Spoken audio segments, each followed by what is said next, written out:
एक गांव में दो भाई रहते थे। बड़ा भाई गंगाराम बहुत अमीर था। उसके घर में किसी भी चीज की कमी नहीं थी। वही छोटा भाई सेवकराम बहुत ही भोला और नेक दिल इंसान था। उसके परिवार में उसकी पत्नी और एक बच्चा था। वह इतना गरीब था कि वह मिट्टी के मकान में रहता था। गंगाराम की पत्नी के 3 पुत्रियों के बाद पुत्र हुआ था, तो गंगाराम ने एक बड़ा प्रोग्राम रखा जिसमें उसने गांव के और बाहर के बड़े बड़े अमीर लोगों को बुलाया था।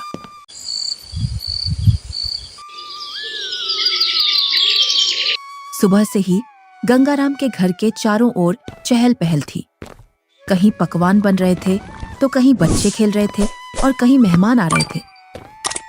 गंगाराम के घर के चारों ओर खुशी का माहौल था।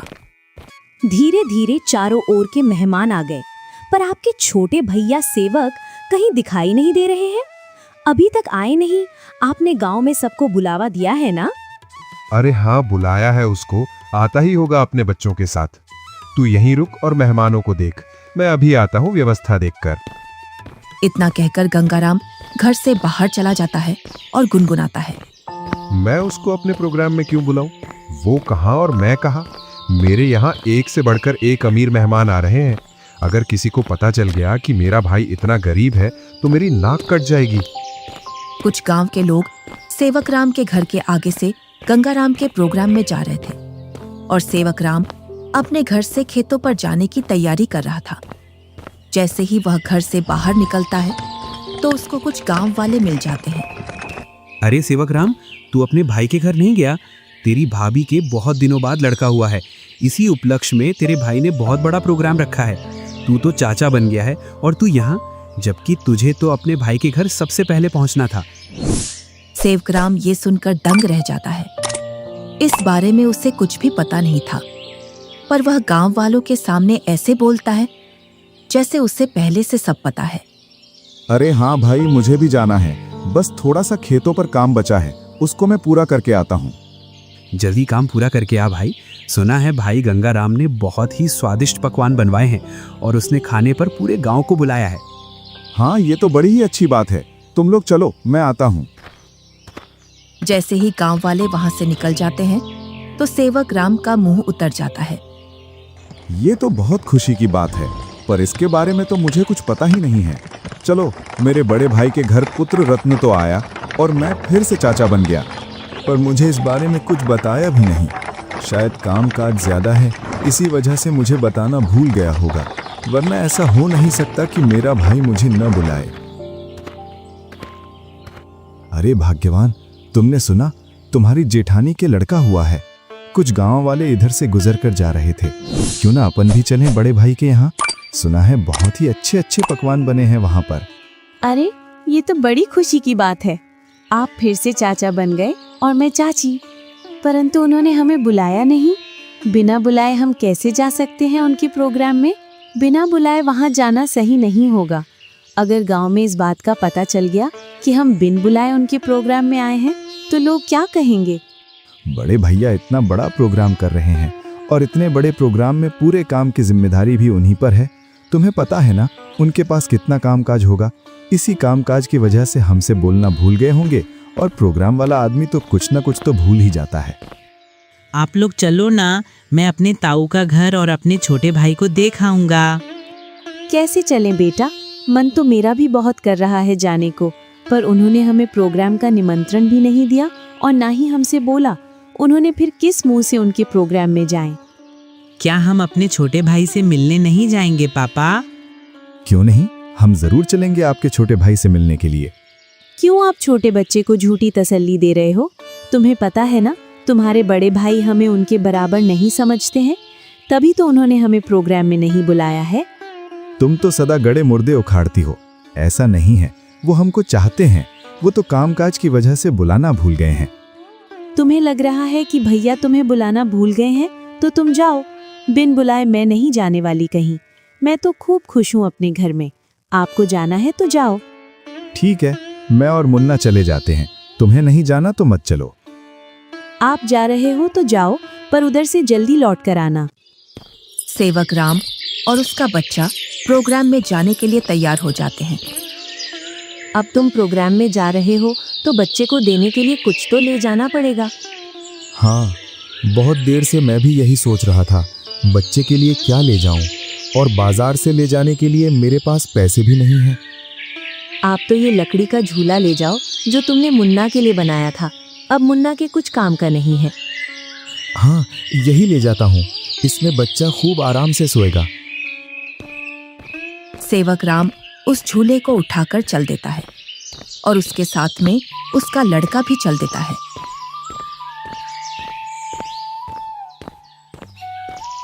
थोड़ी देर बाद दोनों प्रोग्राम में पहुंच जाते हैं।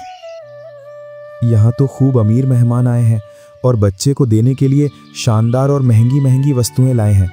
मेरा झूला तो इनके आगे कुछ भी नहीं है। सेवक राम मेहमानों पर महंगी महंगी वस्तुएं देखकर अपने झूले की ओर देखता है और मन ही मन में सोचता है, मैं क्यों इस झूले को यहाँ लाया? यहाँ तो एक से बढ़कर एक वस्तुएं हैं बच्चे के लिए। मैं भी क्या सोच रहा हूँ, भला हाथ की बनी चीज और बाजार की चीजों में अंतर होता है। बड़े भैया जरूर मेरे झूले को पसंद करेंगे, क्योंकि मेरा झूला सबसे मजबूत है, क्योंकि इसे मैंने अपने हाथों से बनाया है। और सेवक राम निसंकोच होकर मेहमानों के बीच में घूमने लगता है। वह देखता है कि उसके बड़े भैया और भाभी मेहमानों का स्वागत कर रहे थे। तभी गंगाराम की पत्नी की निगाह सेवक राम पर जाती है। तब वह गंगाराम से बोलती है, अरे भैया और मुन्ना तो आ गए, पर देवरानी नहीं दिख रही है। कहाँ आ गए? मुझे तो कहीं दिखाई नहीं दे रहे। वो रहे मेहमानों के बीच में। इधर सेवक राम के पास कुछ मेहमान आ जाते हैं। उसकी वेशभूषा देखकर मेहमान सेवक राम से पूछते हैं, अरे तुम कौन हो, और ये कैसी वेशभूषा पहनकर आए हो, और ये लकड़ी का झूला लेकर आए हो इस जमाने में? चलो तुम अपना परिचय दो, तुम कौन हो और यहाँ क्या कर रहे हो? इतना सुनकर सेवक राम संकोच में पड़ जाता है और मन ही मन सोचता है, अगर मैं इन्हें ये बताऊं कि मैं गंगाराम का छोटा भाई हूं तो ये लोग क्या सोचेंगे?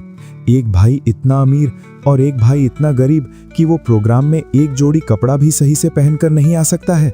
इससे अच्छा तो मैं झूठ बोल दूं। मैं गंगाराम जी का मजदूर। अरे तुम इतना क्यों घबरा रहे हो? डरो मत, बेझिझक होकर बोलो। गंगाराम जी का मैं मजदूर मैं छोटा भाई हूं। वह बहुत कोशिश करता है झूठ बोलने की, लेकिन उसके मुंह से सच निकल जाता है। क्या बोल रहे हो? तुम्हें पता है ना तुम गंगाराम जी को अपना भाई बता रहे हो? तुम्हें पता है ना वो कहां और तुम कहां? अपने आप को देखो और उनका प्रोग्राम देखो। इतने में ही गंगाराम वहां आ जाता है और बोलता है, क्या बोल रहा है ये? ये तुम्हें अपना भाई बता रहा है कि तुम इसके भाई हो। मेरा भाई होता तो वो इस हालात में रहता। ये तो मेरा हारी है, हारी। इसको मैंने एक दिन प्यार से भाई क्या बोल दिया, मुझे अपना भाई बताने लगा। इतना सुनकर सेवक राम अपना सिर झुका लेता है। आप प्रोग्राम का आनंद लीजिए। चलो मैं और मेहमानों से मिलता हूँ। जी आप मिलिए, हम भी और परिचितों से मिल लेते हैं। चलो तुम यहाँ से बाहर चलो, मुझे तुमसे कुछ बात करनी है। दोनों भाई एकांत में चले जाते हैं। जब तुम्हें पता है मेरे यहाँ एक से बढ़कर एक मेहमान आए हैं, फिर भी तू प्रोग्राम में घुस आया मेरी नाक कटवाने के लिए। और ये क्या लेकर आया है मेरे लड़के के लिए? लकड़ी का झूला। इस झूले में सोएगा मेरा लड़का। मेरा लड़का तो मखमल के झूले में सोएगा। किसमें? मखमल के झूले में। जा यहाँ से, मुझे दिख मत जाना अब इस प्रोग्राम में। अगर कुछ खाना बचेगा तो मैं सुबह भिजवा दूंगा तेरे घर पर। और हाँ, साथ में अपने लड़के को भी ले जाना यहाँ से। मुन्ना की माँ ठीक बोल रही थी कि बिन बुलाए वहां मत जाओ। मेरी ही गलती है जो मैं बिन बुलाए यहाँ आ गया। सेवक राम अपने बच्चे को लेकर अपने घर की ओर चल देता है, बड़े ही उदास मन से। इतने में ही बच्चा बोलता है, पापा, हम छोटे भैया से भी तो नहीं मिले और आप इतनी जल्दी घर चल रहे हो। सेवक राम थोड़ी हिम्मत करके अपने लड़के से बोलता है, बेटा हम शाम को आएंगे। खेतों पर कुछ काम बाकी रह गया था, वो मुझे याद आ गया है। उसे करके मैं आ जाऊंगा। उसके बाद चलेंगे हम तेरे छोटे भाई से मिलने के लिए। दोनों घर पहुंच जाते हैं। मुन्ना घर से बाहर बच्चों के साथ खेलने के लिए चला जाता है। इधर सेवक राम अपनी पत्नी को पूरी घटना सुना देता है और उसकी आंखों से आंसू छलक जाते हैं। पता नहीं ईश्वर की कैसी लीला है, आज भाई ने भाई को पहचानने से मना कर दिया। आप रोइए मत, ईश्वर एक दिन सब ठीक कर देगा। ईश्वर को भाइयों के बीच में इतना फासला भी नहीं रखना चाहिए कि वे एक दूसरे से ही दूर हो जाएं। आप इतना दुख मत मनाइए, सब ठीक हो जाएगा। आप बस ईश्वर पर विश्वास रखिए। तीनों सो जाते हैं।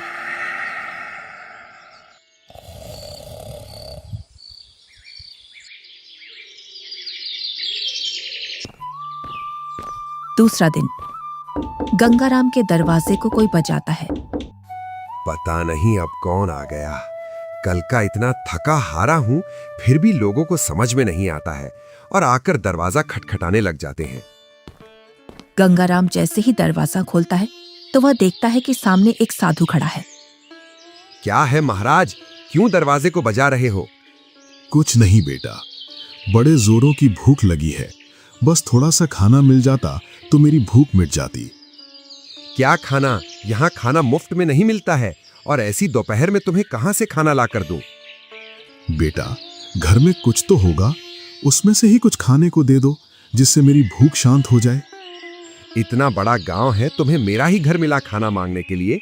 यहाँ कुछ नहीं है, चले जाओ यहाँ से। इतना कहकर गुस्से में गंगाराम दरवाजा बंद कर लेता है। ईश्वर तुम्हें सदा खुश रखे बेटा।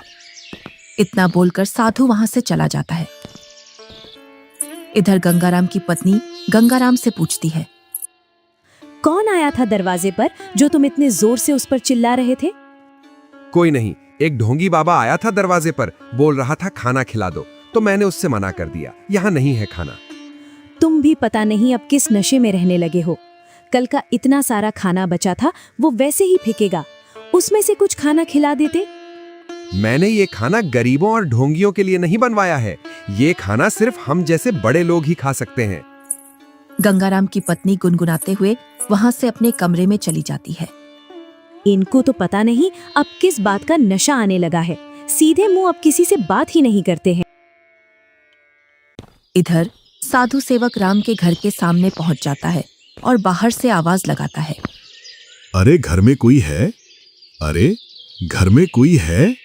आवाज सुनकर सेवक राम घर में से बाहर निकल आता है। साधु को देखकर बोलता है, जी साधु महाराज, बताइए मैं आपकी क्या सेवा करूं? कुछ नहीं बेटा, बहुत तेज भूख लगी है। कुछ खाने को मिल जाए तो आत्मा तृप्त हो जाएगी मेरी। क्यों नहीं साधु महाराज, आइए आइए, जो कुछ हमारे घर में खाने के लिए मिलेगा हम आपको खिलवा देंगे। दोनों घर के अंदर चले जाते हैं। सेवक राम और साधु जमीन पर बैठ जाते हैं और सेवक राम अपनी पत्नी से बोलता है, अरे भाग्यवान, घर में कुछ हो तो खाने का साधु महाराज को ले आओ। सुबह की कुछ दाल रोटी रखी है और अभी खाना बनाने के लिए घर में कुछ भी नहीं है। अरे बेटी, तुम तो शर्माओ मत, जो घर में खाने का हो वही ले आओ, मैं तो खा लूंगा। सेवक राम की पत्नी जो घर में खाना था उसी खाने को गर्म कर लाती है। लीजिए साधु महाराज, गरीब के घर का खाना। हमारे पास तो खाने में यही है। अरे बेटी, तुम अपना मन इतना उदास मत करो। मैं तो ईश्वर की कृपा से जो मिलता है वही खा लेता हूँ। और तुम दोनों इतना उदास क्यों हो? कोई समस्या है आपके यहाँ? साधु महाराज, खेतों में इतना काम कर रहा हूँ, उतनी ही गरीबी आ रही है। गरीबी कम होने का नाम ही नहीं ले रही है। अब तो स्थिति ऐसी हो गई है, 2 वक्त का खाना भी बड़ी मुश्किल से मिलता है। पता नहीं ईश्वर हमारी कौन सी परीक्षा ले रहा है। ये कोई बीमारी तो है नहीं जिसका मैं आपको सही उपचार बता दूं बेटा। बस ईश्वर पर विश्वास रखो, सब सही हो जाएगा। फिर भी मुझे लगता है तुम मुझे तुम्हारी समस्या सही से बता नहीं रहे हो। इतना सुनकर सेवक राम और सेवक राम की पत्नी साधु महाराज को पूरी बात बता देते हैं कि किस प्रकार गंगाराम ने उनके साथ भेदभाव किया। साधु खाना खा लेता है। पता नहीं आपको हमारे हाथ का खाना कैसा लगा, सही लगा या नहीं? बेटी, तुम अपना मन उदास मत करो। तुम तो अन्नपूर्णा हो और तुम्हारे हाथ का खाना बहुत ही स्वादिष्ट है। इतना सुनकर सेवक राम की पत्नी खुश हो जाती है। तुमने बेटा आज मेरी आत्मा तृप्त कर दी है। अगर तुम आज मुझे भोजन नहीं देते तो पता नहीं आज भूख की वजह से मेरा क्या होता। साधु अपने थैले में हाथ डालता है और उसमें से एक पोटली निकालता है। इसमें क्या है साधु महाराज? ये पोटली बेटा बीजों का भंडार है। तुम जिस भी फसल का बीज चाहोगे वो बीज इस पोटली में से निकलेगा, जिससे तुम्हारी फसल साधारण फसल से 10 गुना ज्यादा निकलेगी। ये तो महाराज आपकी असीम कृपा है। ये मेरी नहीं, ईश्वर की कृपा है बेटा। बस एक बात का ध्यान रखना, इस पोटली के बारे में कभी किसी को मत बताना, और इसमें से जो बीज निकले उन्हें बेचना नहीं। अगर तुमने ऐसा किया तो ये पोटली आपके किसी काम की नहीं रहेगी। जी साधु महाराज, मैं कभी ऐसा नहीं करूंगा। और साधु महाराज वहां से चले जाते हैं। साधु महाराज के पैर जैसे ही घर में पड़े तब से घर में शांति का अनुभव हो रहा है। हाँ भाग्यवान, अब ईश्वर की कृपा से सब ठीक हो जाएगा।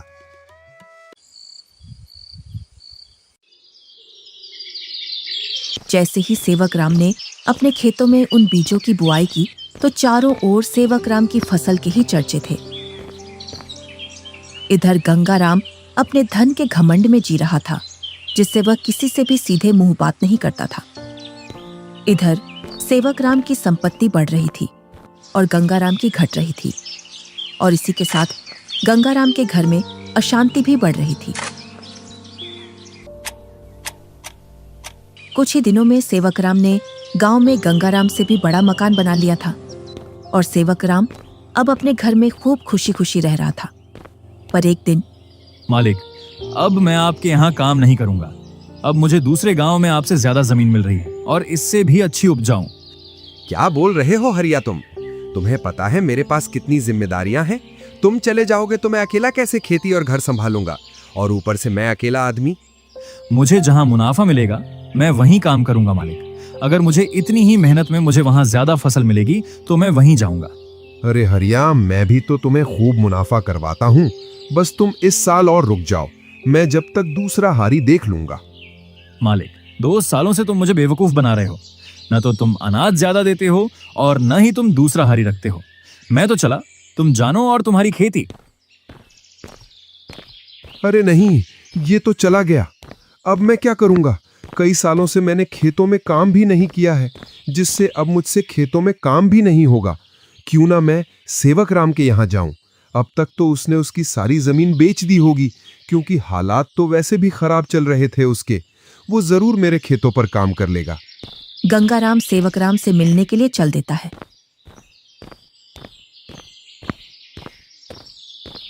जैसे ही वह उसके घर के सामने पहुंचता है तो वह सेवक राम के घर को ढूंढने के लिए उस मोहल्ले में चारों ओर घूम जाता है। इधर ही थी उसकी झोपड़ी, पता नहीं किधर गई। बहुत देर से ढूंढ रहा हूं, मिल नहीं रही है।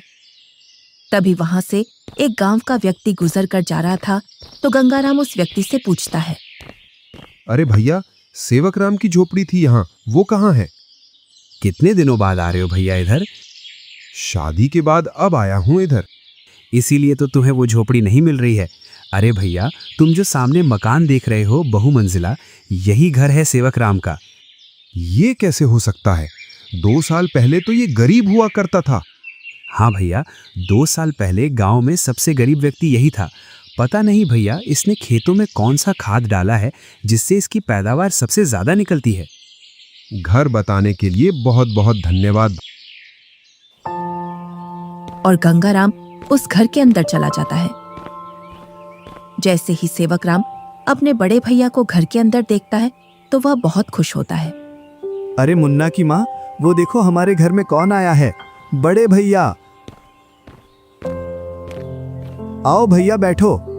अरे, तुमने इतना शानदार घर कैसे बनाया? तुमने तो पूरा ही नक्शा बदल दिया। बहुत ही शानदार घर बनाया है। कहीं तुमने चोरी चपाटी करके तो ये घर नहीं बनाया? नहीं भैया, मैंने कोई चोरी नहीं की है। ये तो मैंने अपनी मेहनत से बनाया है। ऐसी मेहनत तो तू पहले भी करता था, पर पहले तो तूने ऐसा मकान बनाया ही नहीं। भैया, आपसे क्या छुपाना, जब आपका प्रोग्राम था उसके एक दिन बाद हमारे घर पर एक साधु आया था। उसको हमने पेट भर खाना खिलाया था। आज उनके आशीर्वाद की वजह से ये सब है हमारे पास। इतना सुनकर गंगाराम का सिर घूम जाता है और उसकी आंखों तले सब सीन आ जाता है कि किस प्रकार उसने उस साधु को भगाया था। वो साधु तो सबसे पहले मेरे घर आया था, इसका मतलब ये सारा धन मेरा हुआ। क्या बोल रहे हो भैया? ये तो मैंने अपनी मेहनत से खड़ा किया है, ना कि जादू से। ये सब तुझे साधु के आने बाद ही मिला है ना? तो इस गांव में सबसे पहले साधु मेरे घर आया था। अगर मैं उसे खाना खिला देता तो ये सारी संपत्ति मेरी होती। इसका मतलब तूने मेरे अधिकार की संपत्ति छीनी है। ये तो मुझ पर गलत इल्जाम लगा रहे हो भैया। मैं उस साधु को ढूंढ कर लाता हूँ और साधु से तेरे सामने बुलवाता हूँ कि इस संपत्ति पर किसका हक है। और गुस्से में गंगाराम वहां से निकल जाता है। कई दिनों तक वह उस साधु को खोजता है। बड़ी मुश्किल से एक जंगल में तपस्या करते हुए वह साधु मिल जाता है। साधु महाराज प्रणाम।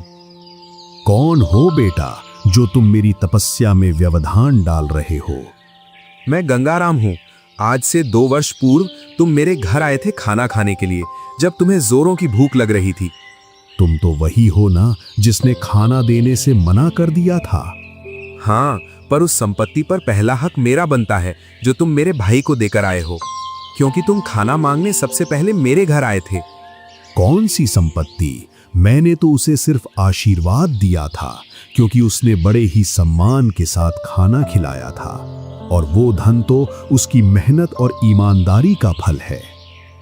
इतना सुनकर गंगाराम गुस्से में साधु से बोलता है, साधु, तुम मेरे साथ अन्याय कर रहे हो, क्योंकि उसकी संपत्ति पर पहला अधिकार मेरा है, क्योंकि तुम सबसे पहले मेरे द्वार पर आए थे।